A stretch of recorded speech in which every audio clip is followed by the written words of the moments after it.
Hechos 13, del 1 al 12. En la iglesia de Antioquía eran profetas y maestros. Bernabé, Simeón, apodado el Negro, Lucio de Cirene, Manaén, que se había criado con Herodes el tetrarca, y Saulo. Mientras participaban en el culto al Señor y ayunaban, el Espíritu Santo dijo: apártenme ahora a Bernabé y a Saulo para el trabajo al que los he llamado. Así que después de ayunar, orar e imponerle las manos, los despidieron. Bernabé y Saulo, enviados por el Espíritu Santo, bajaron a Seleucia y de allí navegaron a Chipre. Al llegar a Salamina, predicaron la palabra de Dios en la sinagoga de los judíos. Tenían también a Juan como ayudante. Recorrieron toda la isla hasta Pafos. Allí se encontraron con un hechicero, un falso profeta judío llamado Bar Jesús, que estaba con el gobernador Sergio Paulo. El gobernador, hombre inteligente, mandó a llamar a Bernabé y a Saulo en un esfuerzo por escuchar la palabra de Dios. Pero Elimas, el hechicero, que es lo que significa su nombre, se les oponía y procuraba apartar de la fe al gobernador. Entonces Saulo, o sea, Paulo, lleno del Espíritu, clavó los ojos en Elimas y le dijo: hijo del diablo y enemigo de toda justicia, lleno de todo tipo de engaño y de fraude, ¿nunca dejarás de torcer los caminos rectos del Señor? Ahora la mano del Señor está contra ti. Vas a quedarte ciego y por algún tiempo no podrás ver la luz del sol. Al instante cayeron sobre él sombra y oscuridad, y comenzó a buscar a tientas a alguien que lo llevara de la mano. Al ver lo sucedido, el gobernador creyó, maravillado de la enseñanza acerca del Señor. Pueden tomar asiento y les invito a hacer una oración pidiendo al Espíritu Santo que te dé sabiduría para comprender su palabra. Haga esa oración allí.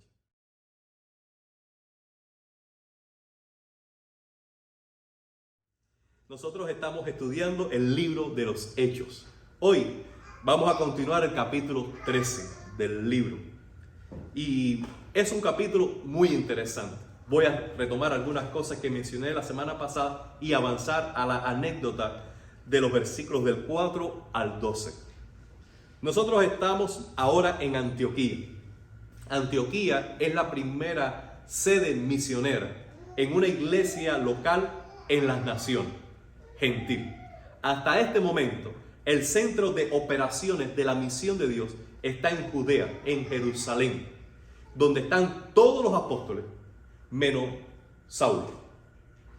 Y ahora, porque el evangelio llegó a Antioquía y estaba prosperando, la iglesia de Judea envía a Bernabé y a Saulo a supervisar la obra.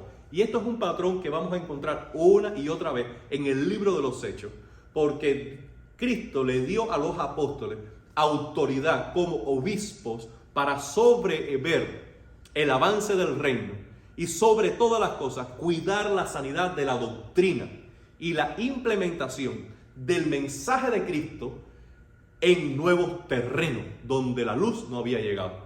Por eso, recuerden, en el capítulo 8, cuando Felipe llega a Samaria, allí llega también los apóstoles para supervisar la obra. Cuando Cornelio está allá pidiendo el evangelio, a quien envían es también a Pedro.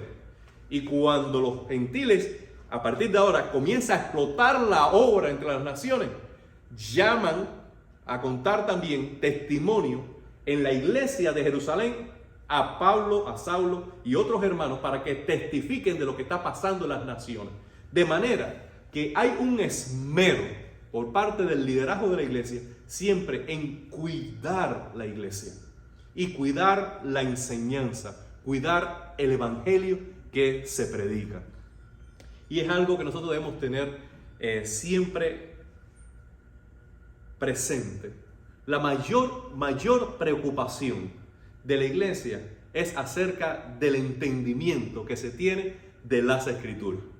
O sépase también de la doctrina. ¿Por qué? Porque el mayor tesoro que Dios le ha dado a la iglesia es su palabra. Lo que más celo debemos, en lo que más celo debemos mostrar es en conocer la verdad y en ser fieles en transmitirla tal y como la hemos recibido. Somos guardianes de la palabra de Dios.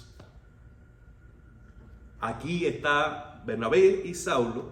La iglesia de Antioquía prospera, crece y ellos se establecen allí durante una temporada.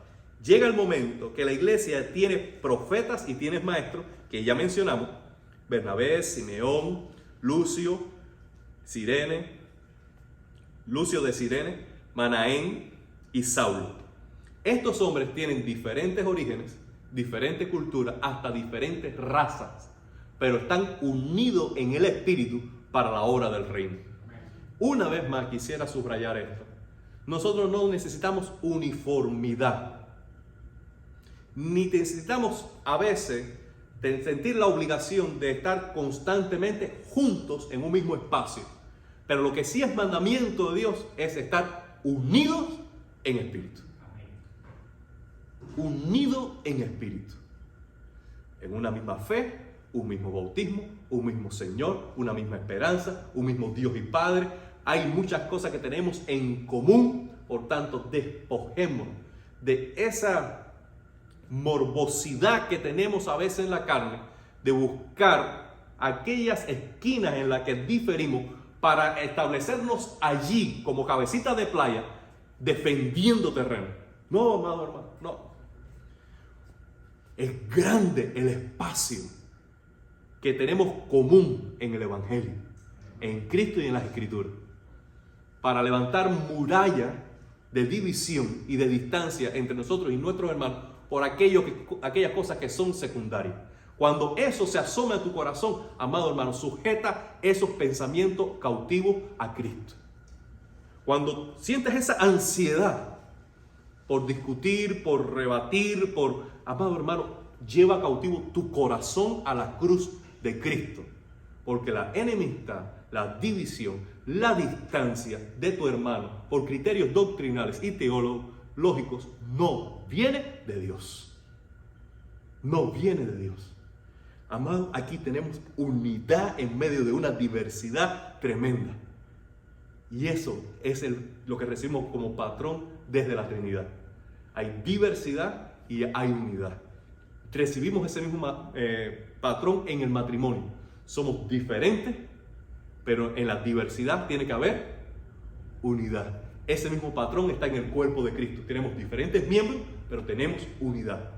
Dios nunca va a violentar las diferencias, sino que va a usarla para exaltar la gloria del Evangelio, que a pesar de esas diferencias podemos estar unidos en Cristo. Eso es lo que nos enseña la Biblia. No alinearnos con eso es no estar bajo el señorío de Cristo. Dice que el Espíritu habló. Amado hermano, ¿cuánto nosotros necesitamos ser sensibles a lo que sigue diciendo el Espíritu? Y déjame decirle, aquí hay 3 acciones que a lo largo de esta noche quiero subrayar. En el versículo 2, el Espíritu habla. En el versículo 4, el Espíritu envía. Y en el versículo 9, el Espíritu llena. A lo largo de esta sesión, una vez más vemos que el Espíritu Santo es el protagonista, es el líder de la iglesia. Y que lo que hacen los maestros, profetas y pastores es simplemente sujetarse al Espíritu. Decir algo que no dice el Espíritu. Ir a un lugar que el Espíritu no envía. Emprender una empresa para la cual el Espíritu no te capacita es necedad. nosotros necesitamos completamente la palabra, la dirección y la capacitación del Espíritu para cada cosa que hagamos, por sencilla que pensemos que sea en la iglesia del Señor. El Espíritu sigue hablando. Y déjame hacer esto. Aunque hasta ese momento el Espíritu ya había inspirado las escrituras del Antiguo Testamento y había inspirado escritos del Nuevo Testamento, lo que el Espíritu está hablando en la iglesia de Antioquía no es citando el Antiguo Testamento, ni es citando ningún escrito que conformaría luego el Nuevo Testamento. El Espíritu está dando una palabra precisa a un contexto y personas preciso, independiente de las escrituras reveladas, pero nunca contradiciendo a las escrituras dichas. Lo que quiero decir con esto es que el Espíritu sigue hablando. Principalmente lo hace a través de las escrituras. Pero hay a veces que el Espíritu te va a dar inclinaciones, motivaciones, preocupaciones, direcciones, revelaciones. Cuando digo revelaciones, cosas a las cuales tú no puedes comprender sin que Él te las explique. Él puede tocar tu corazón y poner una idea, una visión, un sentir en tu corazón cuando tú estás orando. Cuando tú estás manejando, puede de pronto en una circunstancia ajena a lo que viene a tu mente, tú comprender algo, ver algo de una manera nueva. ¿Por qué? Porque el Espíritu Santo está hablando, está tratando con tu corazón. Dios puede levantarte una mañana con una canción, porque esa canción tú la necesitas y es el Espíritu que la pone allí. Amén. Amado hermano, abramos el alma a lo que el Espíritu pueda hablarnos constantemente. Seamos sensibles. Seamos sensibles. Y lo que nos faculta para discernir la voz del Espíritu es que diariamente nosotros nos sumerjamos en las Escrituras. Porque cuando tú profundizas en las Escrituras y tú conoces a Dios que se revela a través de las Escrituras, después en las circunstancias de la vida, tú puedes discernir. ¿Por qué? Porque tu corazón está climatizado, está sintonizado con la voluntad expresa de Dios en las Escrituras.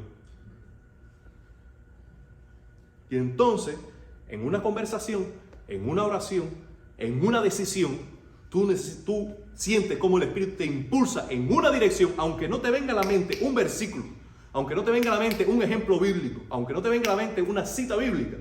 Tu espíritu, tu corazón, tu alma, que está moldeado por la sintonía de la melodía de las Escrituras, recibe el impulso en la dirección que agrada a Dios. Pero eso lo hace el Espíritu. Y aquí estos hombres fueron sensibles y dijeron, ¿saben? Es claro, entendemos todo, que Bernabé y Saulo están siendo apartados para una obra que el Señor quiere para ellos. Para mí es tan necesario en este tiempo que nosotros veamos cómo es la dinámica de la iglesia. Allí no hubo una reunión administrativa. Allí no se llenó una forma de una aplicación. Allí no dijeron, no, porque estos son nuestros miembros y si ellos se van a la misión están dividiendo la iglesia. Nadie le pasó eso por la mente. No, nosotros tenemos tanta necesidad aquí que no podemos desprendernos de estas personas tan valiosas. No, el Espíritu dijo, ¿y qué hicieron ellos? Inmediatamente obedecieron. Porque el Espíritu es el Señor de Saulo y de Bernabé. No lo son ni Simeón, ni Lucio, ni Manaén, ni los diáconos de Antioquía. Es el Espíritu, el Señor de Saulo y de Bernabé. Y cuando Dios le dice a un hombre, muévete, se mueve en obediencia al Espíritu. ¿Por qué? Porque obedecer a la iglesia en enemistad con el Espíritu, no es buen negocio. No es buen negocio. Normalmente, una iglesia debe confirmar el testimonio que el Espíritu da a tu corazón. Pero déjame decirte que no siempre una iglesia está en sintonía con lo que el Espíritu quiere hacer. Lamentablemente le digo eso. No siempre es así. Solo cuando una iglesia está sujeta a las Escrituras y está recibiendo la enseñanza de las Escrituras y está celosa con las Escrituras, entonces es que puede estar en sintonía con el Espíritu, está hablando con cada uno de sus miembros. Pero una iglesia que está viviendo para sí misma, una iglesia que ha olvidado la autoridad del señorío de Cristo, una iglesia que no está en sintonía con la misión del Evangelio, no puede estar en sintonía por el Espíritu. Por tanto, en ocasiones no puede confirmar lo que el Espíritu está haciendo con cada uno de sus miembros. Por tanto, esta es nuestra responsabilidad. Que cada miembro de la iglesia esté llenándose de las Escrituras, esté sensible al Espíritu, para que juntos luego, como un cuerpo, estar en la misma página, en la la voluntad de Dios como iglesia. Y cuando estamos buscando la gloria de Dios y cuando el amor por los perdidos es nuestra prioridad, entonces podemos enviar sanamente, orar, ayunar, respaldar, aplaudir, sostener, hacer todo sanamente. ¿Por qué? Porque buscamos la gloria de Dios. Wow, man. Ellos ayunaron, oraron y le impusieron las manos. El hecho de imponer las manos es mostrar favor. Mostrar favor. Porque ellos iban a ser embajadores del reino, pero son enviados de la iglesia de Antioquía por el Espíritu Santo. Cuando ellos terminaron de hacer todo el recorrido por Asia, ellos regresaron a Antioquía contando testimonio, porque fue una extensión de esa iglesia local lo que produjo el avance del Evangelio en esas naciones. Por tanto, amado hermano, cada uno de nosotros que estamos ahora aquí en Coral Gables y que estamos comenzando una obra y comenzando una misión, lo estamos haciendo con el favor de Dios y lo hacemos también con la aprobación de Getsemaní. Empezar la obra aquí no es división. Empezar la obra aquí no es enemistad. Empezar la obra aquí es porque nos enviaron. Y una vez que estamos aquí, estamos sostenidos, apoyados y cuidados por la iglesia de Getsemaní. Y lo que hace la iglesia de Antioquía es lo que esperamos que haga la iglesia de Getsemaní. Que siga orando, que siga ayunando, que nos siga respaldando, porque lo que hacemos es buscar la misma meta, que es la gloria de Dios y la salvación de las personas. Como un día le dije en junta de negocio a la iglesia de Getsemaní: yo soy pastor de jóvenes. Ustedes me contrataron para ser pastor de jóvenes. Si yo salgo de Getsemaní es porque ustedes me envían. Si un día van a pensar que yo estoy saliendo porque tengo enemistad con el pastor, o porque estoy causando división, o porque vamos a arrastrar medias iglesias de Getsemaní para afuera, si ustedes piensan que eso va a ser así, no nos envíen, porque estamos contentos aquí. Ahora, si toman ustedes la iniciativa de enviarnos, es porque confiamos en que ustedes nos van a respaldar en oración, en sustento y en compañerismo. Y por eso estamos hasta aquí. Amén. Ese es el modelo bíblico. Pensar diferente no es estar en sintonía con las Escrituras. Y sea Dios veraz y todo hombre mentiroso. La segunda acción que hace el Espíritu es que envía. Fíjense, la iglesia de Antioquía es la que pone las manos y los favorece. Pero Lucas dice, quien los está enviando realmente es el Espíritu. Ellos bajaron a Seleucia, navegaron a la isla de Chipre. Al llegar a Salamina, predicaron la palabra de Dios. Yo quisiera que ahora ustedes subrayaran, me digan en qué versículos aparecen frases referentes al Evangelio, a las Escrituras, a la palabra de Dios. ¿En qué versículos? De allí al 12.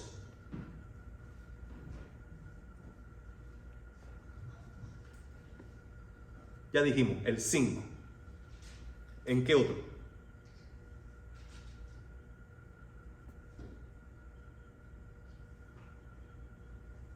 Vamos, yo tenía que haber llegado ya.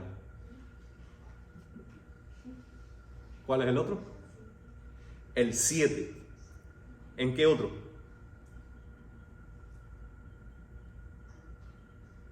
Hay una referencia en el versículo 10. Los caminos rectos del Señor.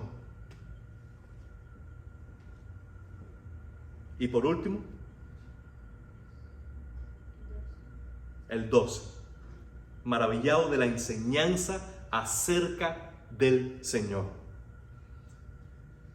El Espíritu tiene esta misión: tomar el testimonio que Cristo le dio a los apóstoles y hacerlo prosperar ese testimonio hasta lo último de la tierra. Los hombres como Bernabé y Saulo están a servicio de la palabra. La iglesia está a servicio de la palabra. El interés mayor de la iglesia cristiana es que la palabra del Evangelio prospere. Por eso la están llevando a Salamina. Predicaron la palabra de Dios. En primer lugar, fueron a las sinagogas. Y esto es un patrón que se repite en toda la misión del apóstol Pablo. Primero va a la sinagoga y, como era de costumbre, se les da la oportunidad de leer o de dar una exhortación o una palabra de ánimo. ¿Y qué hacían estos judíos de Jerusalén? Predicaban el Evangelio. Muchas veces allí encontraban un grupo pequeño de judíos que creían el Evangelio y luego con ese grupo se apartaban, los discipulaban y a partir de ese grupo empezaban a predicar el Evangelio a los demás en la ciudad. Y allí surgía la iglesia. Dice que recorrieron toda la isla hasta Pafos. Y allí hubo un evento que Lucas vio importante de relatar. Allí se encontraron con un hechicero. Para mí es notorio que se le diga un hechicero a alguien que era judío. Normalmente un judío estaba convencido que las artes mágicas o la hechicería, la adivinación, era contraria a las Escrituras.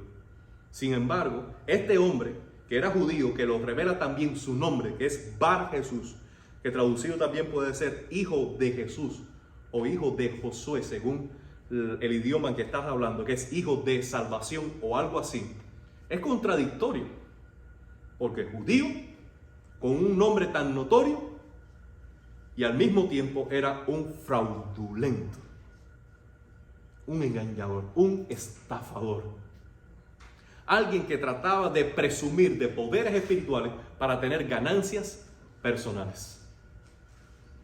Este hombre era una sombra oscura sobre la vida del procónsul. El procónsul se llamaba Sergio Paulo. Él era el gobernador. Este hombre era distinguido por su sabiduría, la manera en que juzgaba con justicia y equidad. Era un hombre que, al ser entendido, el Espíritu guió esa sabiduría a decir: debes escuchar la palabra de Dios. Y él tuvo interés de escucharla de primer mano. Él no hizo una investigación para ver qué es lo que enseñaba Pablo y Bernabé, sino que los llamó en persona. Dios, vengan acá, yo quiero escuchar sus enseñanzas. Y imagínense el cuadro. Tenemos a este Bar Jesús, hechicero y consejero, tenebroso. Y este hombre, entendido, con conocimiento, letra, distinguido, con poder político, un ilustre de la sociedad. Y por otro lado tenemos a Saulo o a Pablo y Bernabé predicando el evangelio. Sergio Paulo está interesado con el corazón abierto. Saulo y Bernabé con fuego en su corazón compartiendo el evangelio. Pero parece que cada vez que avanzaban un poco en el evangelio, venía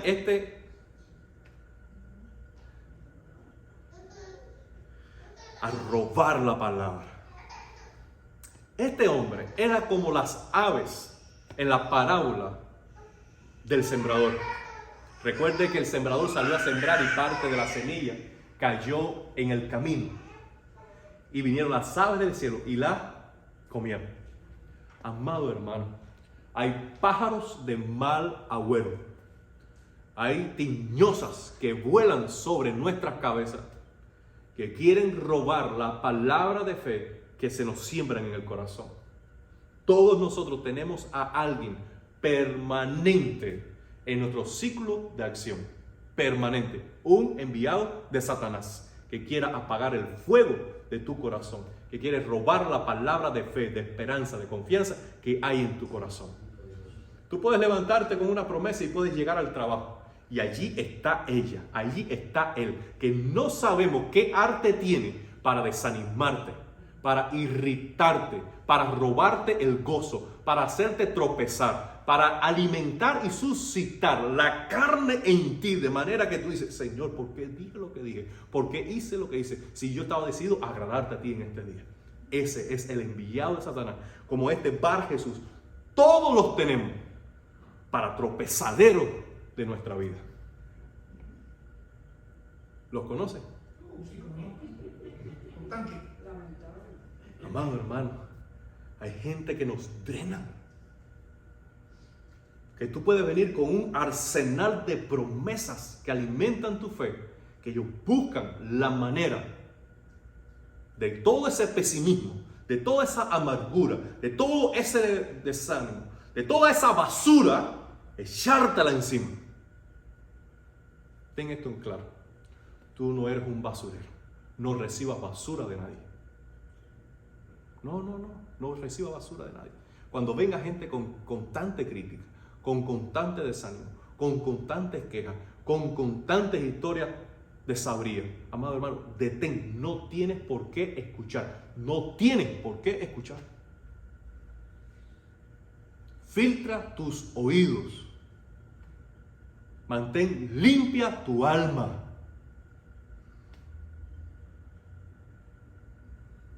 Dice la palabra del Señor que las malas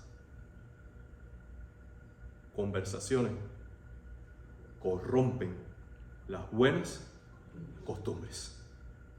Ese es el poder de la palabra de alguien que no viene de parte de Dios.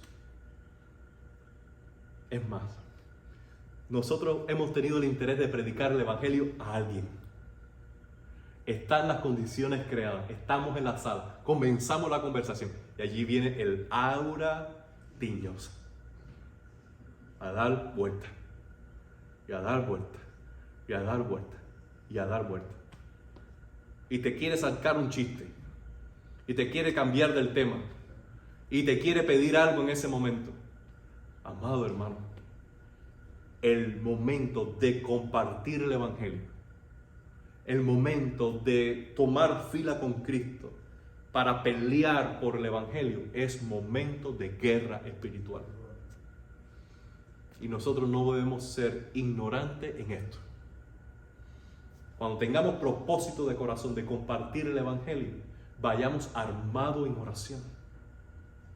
Y cuando llegue el momento de compartir el evangelio, y vengan esos tropiezos, y vengan esos chistosos y esos burlones, y vengan esas personas oscuras a tropezar el mensaje del evangelio, por un lado a veces necesitamos gracia y sabiduría para saber esquivar y redireccionar las conversaciones al centro que es Cristo. Y otras veces necesitamos una palabra firme, cortés, amable, pero firme para poder conversar.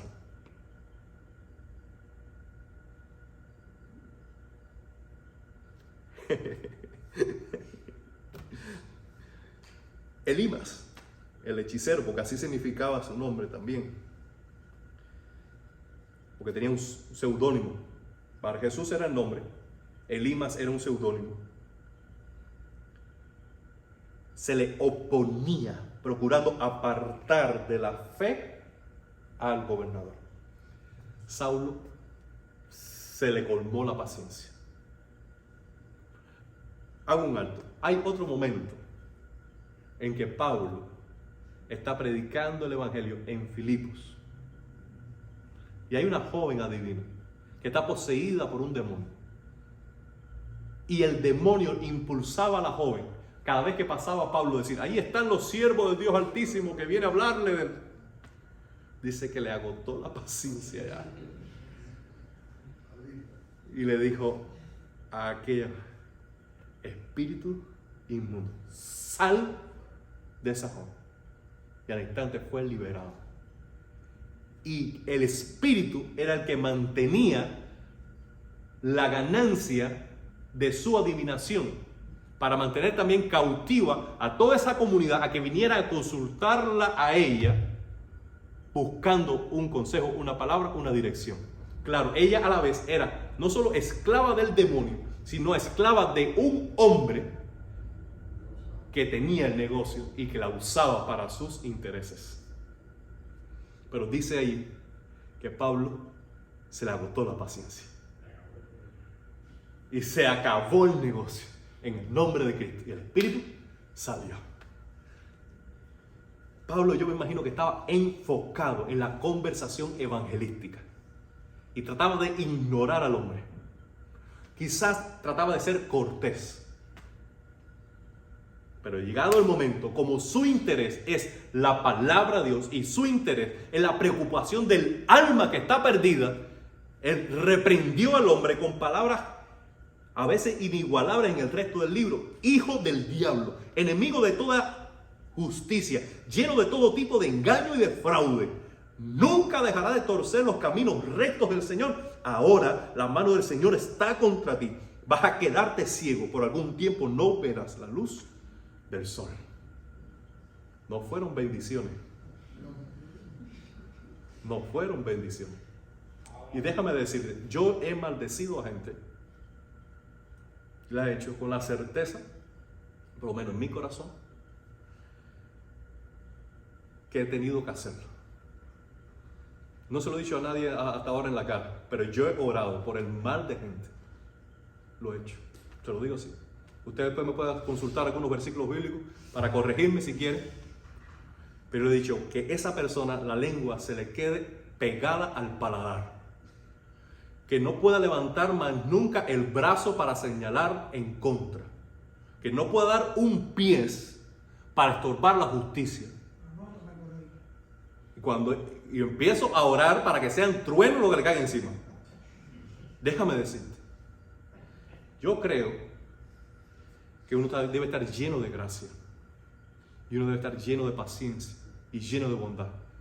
Pero creo que hay un espacio, no sé si pequeño o en una esquina, pero hay un espacio para hacer guerra espiritual en oración, para no pedir bendiciones por gente. Déjame decirte, esa es mi opinión. Esa es mi opinión. Tengo allí los salmos, que cuando empiezas a leer los salmos, de cada 3, uno al menos lo que está pidiendo no son bendiciones. Porque son enemigos de Dios. Son enemigos de Dios. Al instante cayeron sobre él sombra y oscuridad. Y miren esto, el paralelo de contraste con el caso de Pablo. Pablo recibió la revelación de Cristo. Él vio la luz de Cristo y quedó ciego. Y tuvo la necesidad de Ananías que viniera a orar para recobrar la vista. Ahora este hombre no está viendo ninguna luz. Ahora la oscuridad que hay en su alma es la que se hace palpable a él físicamente. Y la oscuridad de su alma fue la que se reveló en la oscuridad de sus ojos. Él quedó en completa oscuridad para que comprendiera en cuánta ceguera espiritual estaba en su alma al oponerse a la palabra enseñada y a la fe del procónsul. En otras palabras, Pablo yo creo que estaba diciendo, para que te des cuenta en cuánta oscuridad está tu alma por oponerte a la predicación de la palabra, vas a quedar ciego. Y así fue. Ahora, el apagón fue completo. No quedó sector fuera. Alma y yo estaba en completo juicio de Dios. Pero ese milagro de maldición fue lo que confirmó la predicación de Pablo y Saulo para poner el sello ya de fe en el corazón de Sergio Paulo. Cuando Sergio Paulo vio eso, dijo, wow, esta palabra, esta enseñanza, esta doctrina, este evangelio que se me está predicando, no es solo palabra, es poder de Dios. Está respaldado con poder de Dios. Esto viene de Dios. Y creyó. ¿Qué caminos tiene el Señor? Giovanni, ya tengo 40 años. Ahorita te alcanzo. Déjame decirte, hermano, cada año que paso caminando con el Señor, me doy cuenta de cuántas cosas soy ignorante. Mientras conozco algo nuevo del Señor, eso nuevo que conozco, me abre un abanico de 10 cosas que ahora me doy cuenta que desconozco. Pablo dice que el que piensa saber algo todavía no sabe como debe saberlo, porque si piensa que ya lo domina, que ya está completo, que ya lo I got it, no, estás perdido todavía, porque estar en sintonía es estar con esta aceptación. No lo comprendo del todo aún. Cómo el Señor permitió el tropiezo, cómo el Señor permitió la mentira, el fraude, el mal consejo, cómo el Señor permitió la maldad que estorbe para luego superarla, vencerla y usar la maldad para provocar la fe para salvación. El Señor es invencible. Su palabra es imparable. Lo que hoy tú ves como un tropiezo, lo que hoy tú ves como un imposible, lo que hoy tú ves como esto está haciendo daño. Sí, ora, sí, batalla, sí, fuérzate por hacerle frente, pero confía en el poder de Dios. Porque Dios está en control. Dios reina. Y aún es capaz de usar a Satanás en contra de Satanás. Y es capaz de usar las tinieblas en contra de las tinieblas. Y es capaz de usar la mentira en contra de la mentira.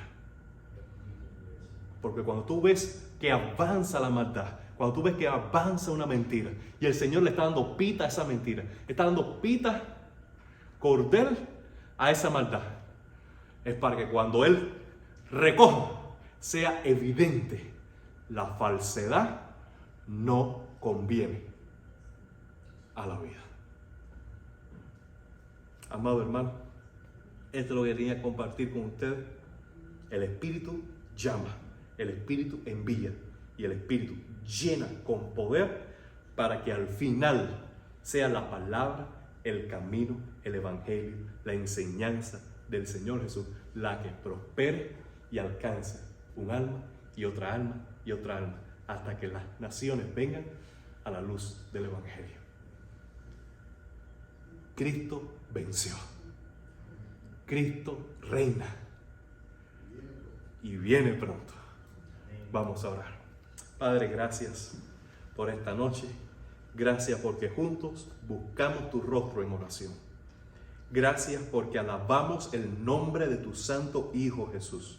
Y gracias porque proclamamos, escuchamos y recibimos la palabra tuya como lo que es en verdad, palabra de Dios. Alimenta más y más nuestra confianza en esa palabra. En el nombre de Jesús. Amén.